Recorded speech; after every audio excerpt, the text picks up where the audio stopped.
Hey, please, can you spare anything? Oh, shut it. Nobody cares about a failure like you. It's been almost a week without food. The snow never seems to clear up. It's hard to get any sleep on the sidewalk. I miss the days when I had my own apartment, no student loans, and I worked as an accountant. I miss laughing with my friends at the bar. Well, used to be friends. The moment I needed them, they left me in the cold on Christmas. Those idiots are probably laughing about me at the bar right now, and my family isn't any different. My mother doesn't even want to talk to me anymore, not to mention my sister finds the whole situation to be hilarious. She was always liked more anyways. Even when I worked day by day, hour by hour, just to be cherished and accepted. Now I have nothing. And now I have no one. This world is full of selfish, narcissistic, and inconsiderate morons.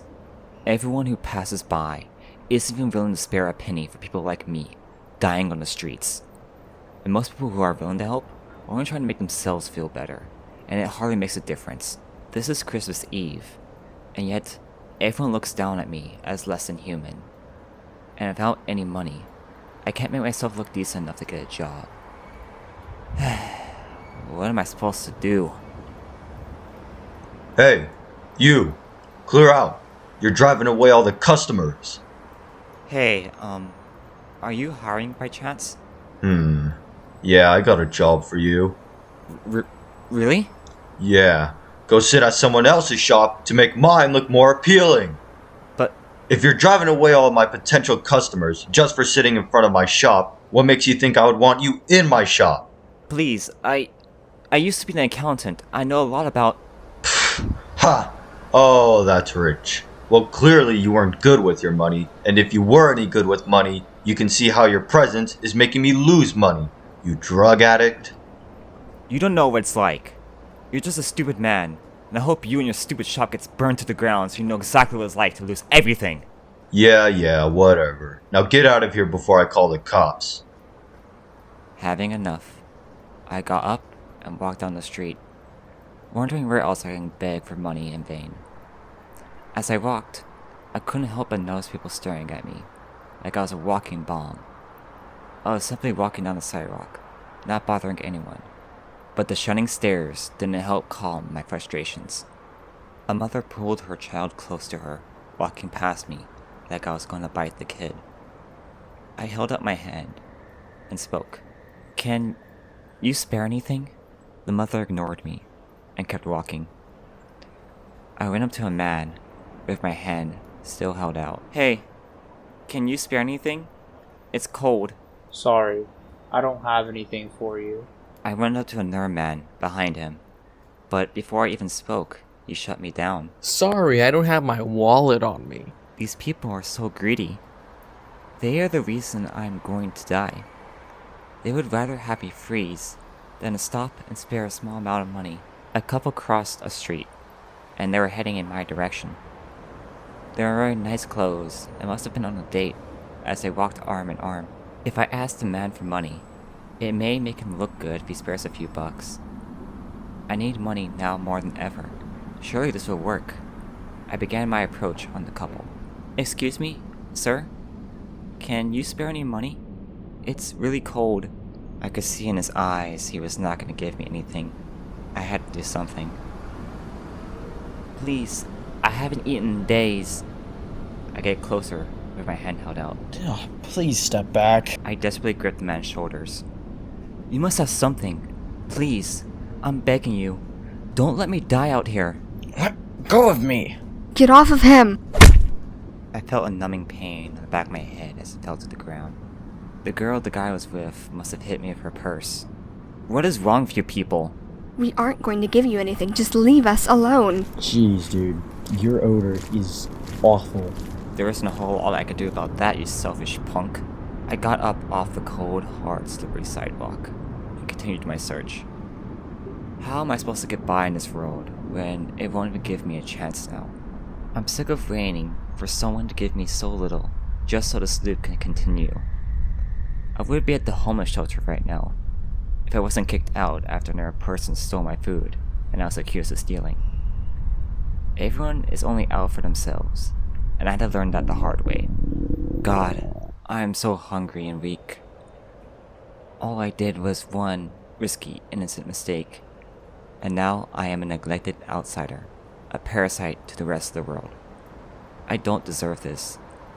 There really isn't any hope in humanity. Every day, I pray, and those prayers are left unanswered.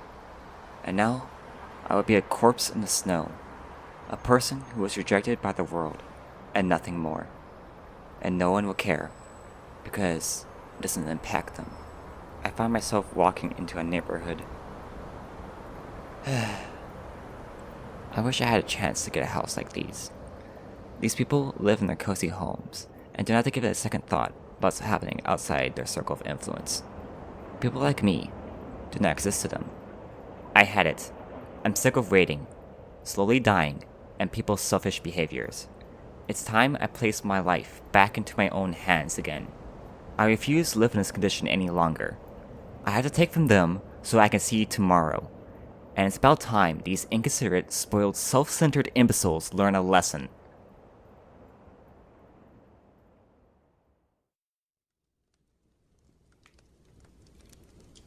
I snuck around back one of the houses and found a glass slide door. To my luck, peering through the glass, I noticed the door wasn't locked. The immediate burst of heat on me as I entered the house was heavenly. All of my body was numb from the cold, and the moment after walking in and carefully closing the door, I released a painful sneeze. I paused for a moment. Not hearing anything, I instinctively walked into the kitchen. My stomach growled like crazy. All I could think about was food. As I opened the fridge, I saw ham, mashed potatoes, pudding. It looked like a gift from heaven. I couldn't help myself but take bites of the Christmas ham like a man from the Renaissance. After taking several bites, I refocused my mind on taking everything out to the counter. This food could last me for 2 whole weeks. I felt like I made a fortune, and decided to look elsewhere in the house for things to take. As I entered the living room, I noticed that the fireplace was surprisingly still lit. I almost had forgotten what it felt like to be hot. The fireplace was surrounded with your traditional Christmas setup. A tree with presents underneath it, stockings full to the top, a plate of cookie crumbs, and an empty glass of milk. Looking at it only made me wish it wasn't gone. I don't remember the last time I had a cookie. I wish I had an entire batch of them to take with me. I had little time to waste. I started to unwrap a few presents, and I found a TV, PlayStation, jewelry, and new clothes, some that even fitted me. I could live off by selling these presents alone, and these new clothes may even help me get a new job, unlike these torn up rags I've been wearing for the past 4 months. However, the problem came. How was I going to carry all of this? I decided to check the garage for something like a wheelbarrow I could use, but instead, I saw a black SUV. Without a second thought, I ran back inside and found keys on the entry table next to the door. Unlocking the car without making a sound was simple enough. I grabbed the most valuable presents and food I left on the kitchen counter, and I stuffed them into the car. I decided to look back inside one last time to see if there's anything else worth taking. My clumsy self let the door swing open and hit the entry table. It caused a snow globe to fall off. With my quick reflexes, I managed to catch it before it hit the ground. I used to have a snow globe just like this one. It was something I really cherished. It was back when I was 11, and it was one of the most memorable Christmas presents I ever had. Waking up that Christmas morning was magical. Me and my sister got a lot of great presents like movies, video games, and clothes. But that snow globe that my father made and gave to me was the greatest. Sure, it couldn't entertain me, or be something useful for me in my everyday life, but it was made out of love for the family. It had little figures of us in front of our house. It wasn't a gift that aided my interests, but instead it showed how much my father cared about us. It touched me. I couldn't help but shed tears. It was just the following January, when the accident happened. It was so unexpected, and It left me so much regret. I wish I spent more time with him. He was a great father. That snow globe became even more special, as it was one of the few things that reminded me of him. After Dad's passing, I began to realize that I was alone in this world. My mother, now having more work, was even more stressed, and she took it out on me. Her drinking increased, and she became really abusive. I was glad to be out of that house, pursuing college. I never left that snow globe behind, and seeing it every morning before heading to work always had brightened my morning. I was paid really well and graduated with my bachelor's. I managed to pay off my student loans within 3 years after college and was promoted to an accountant manager. My higher-ups would often come to me for financial advice for the company. I had gotten my company to a few investments that went incredibly well, and it seemed everything was going well for me. Jordan, a close friend of mine, was an investor for the company, and I soon found an opportunity to invest the company in certain stocks to obtain even more money. I was cocky and saw the potential of putting in most of the business savings for it to triple within a year. However, the stocks went under and became almost practically worthless. Just like that, we lost everything. The company was furious at us. It had to cancel several projects and was at the near edge of going under. Me and Jordan were fired the moment the company realized their loss. We were once trusted individuals, now blacklisted and outcasts. Jordan and I were out of the job. I remember him coming over right after we were fired. I knew it would be difficult to get hired somewhere else after being blacklisted by the company. Without a job, I would lose my apartment and everything I had. You're an idiot, Robert! I have a baby on the way. What am I gonna do without a well-paying job? Hey, we'll think of something, okay? No, I think you've done enough. You think I wanted this? Those statistics were in our favor. There was no way we could have predicted this. It was a risk from the beginning. We should have stuck to what we're doing. You dragged me into this. You ruined me. You hear me? I'm completely ruined! Jordan, out of rage, smashed the snow globe on the floor. I remember falling to my knees in devastation as I watched the broken glass and parts of the snow globe scatter across the floor.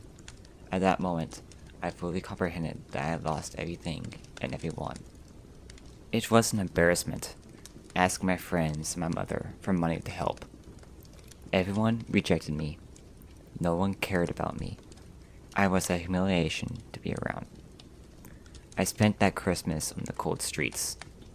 All I had to cover me was some broken glass from a snow globe and the figure of my father.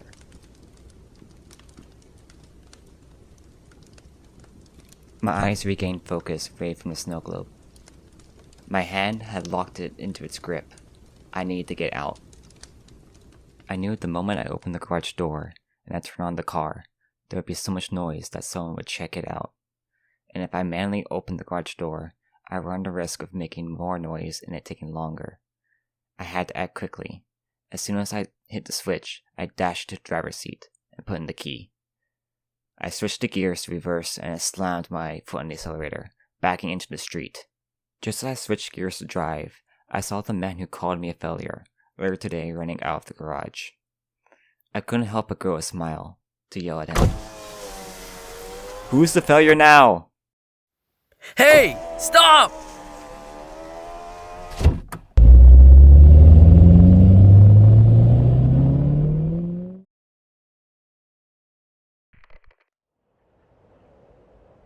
I drove far away from the house and parked close to my old apartment.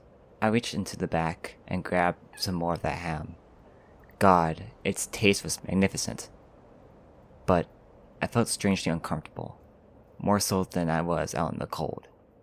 After stuffing my face, I peered over to the passenger seat where I placed the snow globe. I instinctively reached into my one good pocket and pulled out the figure of my father and some broken glass. I remember opening the box with a big red bow with a note that read, "From Dad." As I opened the lid of the box, I remember a huge smile that grew on my face as I looked and I saw the snow globe. As I lifted it out of the box, I was able to see the details more clearly. Inside chilled the family standing in front of our house. The detail of each figure, the house, and the decorations outside were all really well done. I was ecstatic. The snow globe was amazing. Shaking it and see the snow gently sink down was so memorizing. I pulled it in close. I noticed that I was crying. I never asked for it, but my father built it and put so much effort into it. I felt a warm wave of love staring at it. This is amazing, Dad. This is the best gift ever. Thank you so much. Dad's face lit up. He gave a cheerful smile and a short chuckle. I'm glad you like it. I turn back and look at everything I've taken. Oh my god. What am I doing? This isn't right. I just ruined Christmas for an entire family. I have to give this all back. I can't do this. I can't do this.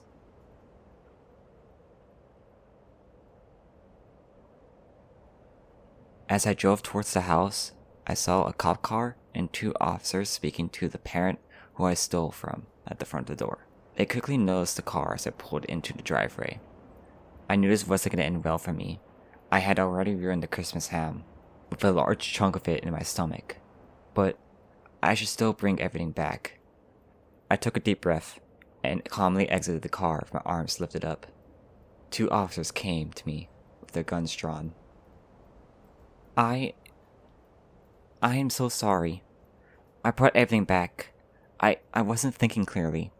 I didn't want to ruin Christmas for this family. I'm sorry. Whatever the reason is, it is never acceptable to break into a family's house and steal. Sir, could you please place your hands behind your back? I complied, and then the parents started walking over.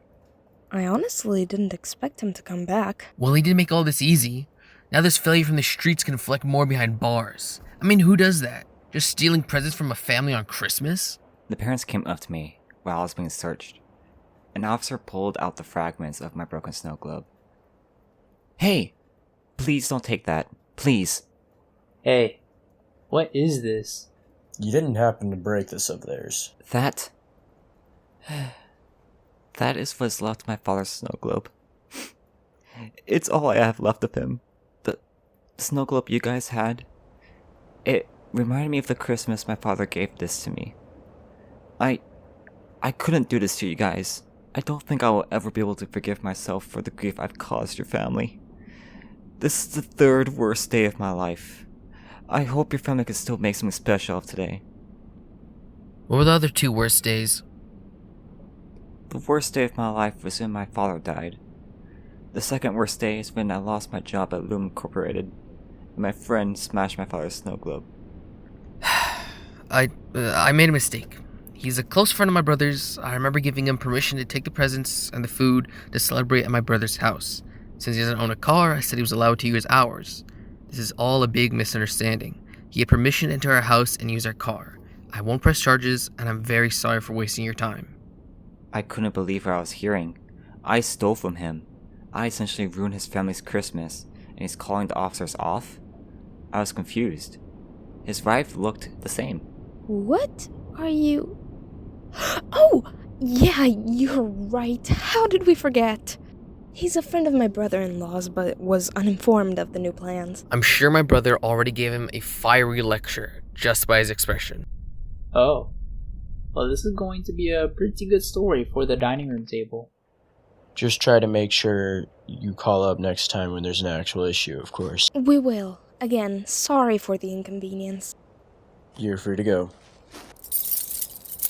Well, we'll be on our way then. Hope you guys have a Merry Christmas. Thank you. Hope you guys have a great one as well. Why did you do that? I, too, lost my father at a young age. And as much as I am furious with you, you seem to be a genuinely good person. I thought about why you did this, and I'm surprised you came back to give us back everything even when you have nothing. I don't think I would do the same if I was you. May I ask, what is your name? Oh, it's Robert. Robert Green. Robert Green? I remember you. You were a genius back in Loon Incorporated. You did so much for the company. What happened? I got the company into a bad stock investment. I was blacklisted after it didn't pay off, and then my life kind of just spiraled down from there. Oh, I'm sorry, I had no idea. You're more than welcome to join us for Christmas, Robert. Really? Of course. It looks like you could use a good Christmas. I don't know what to say. Thank you guys. I'm truly thankful. Thank you so much. Well, Robert, we'll be more than happy to have you. Alright, let's get inside. It's cold out here.